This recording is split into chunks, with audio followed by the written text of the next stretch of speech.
Next इस pattern को हम प्रिंट करवाएंगे, इसका नाम है inverted half pyramid with numbers. तो हमारा एक पिरामिड होता है, उसको हाफ कर दिया है, ये मेरा इन्वर्टेड हाफ पिरामिड है, यानी उल्टा हो गया है, तो कुछ इस शेप का आपको दिखेगा। एंड इस पिरामिड के अंदर स्टार्स नहीं है, इस बार मेरे पास नंबर्स हैं। नंबर्स कैसे हैं, तो धीरे धीरे अपने पैटर्न को एनालाइज करते हैं। सबसे पहले तो देख लेते हैं मुझे लाइंस कितनी प्रिंट करनी है। लाइंस यानी मेरा आउटर लूप कितनी बार रन करेगा। तो पहले है 1 line, 2 line, 3 line, 4 line, 5 line, तो मुझे 5 लाइन प्रिंट करनी है। तो मेरा आउटर लूप रन करेगा 5 टाइम्स।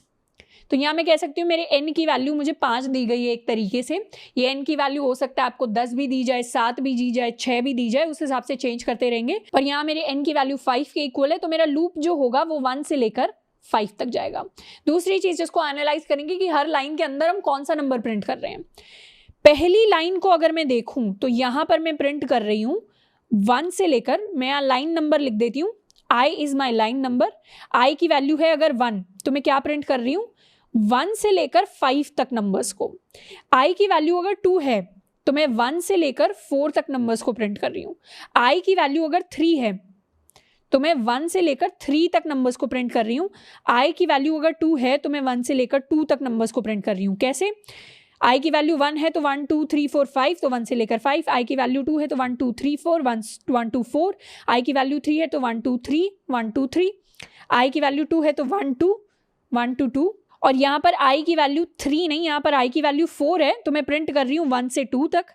एंड i की वैल्यू अगर मेरे पास 5 आ जाती है तो मैं प्रिंट करूँगी सिर्फ 1, तो इसको मैं 1 to 1 भी कह सकती हूँ। 1 से लेकर 1 तक ही जाना है मुझे, लूप मेरा इतना ही चलेगा।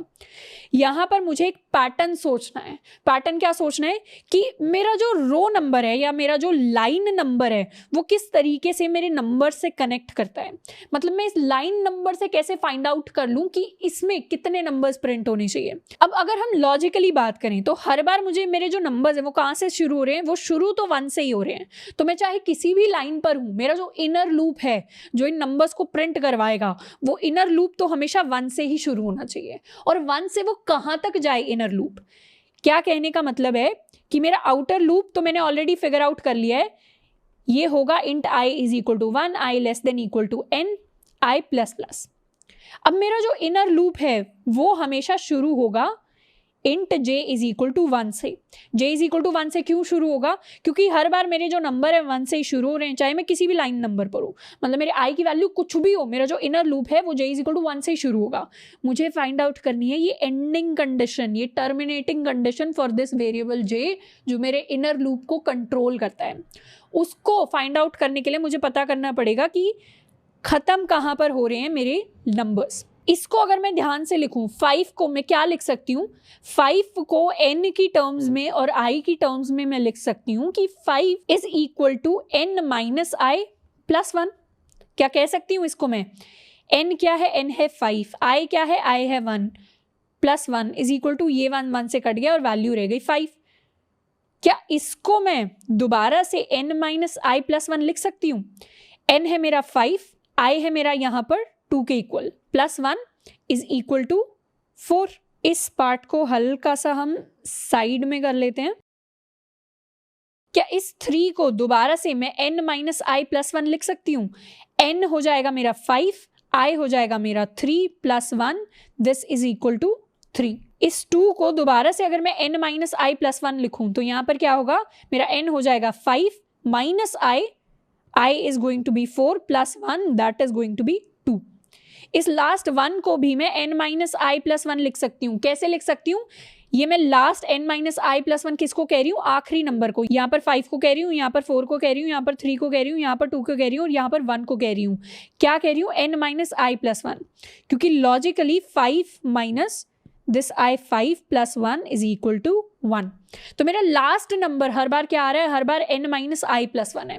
ये मैंने कैसे सोचा कि n माइनस आई प्लस 1 ही होना चाहिए, ये मैंने ऐसे सोचा कि जैसे जैसे मेरे i की वैल्यू बढ़ रही है, मतलब मेरा लाइन नंबर बढ़ रहा है, वैसे वैसे मेरी लास्ट वैल्यू कम होती जा रही है।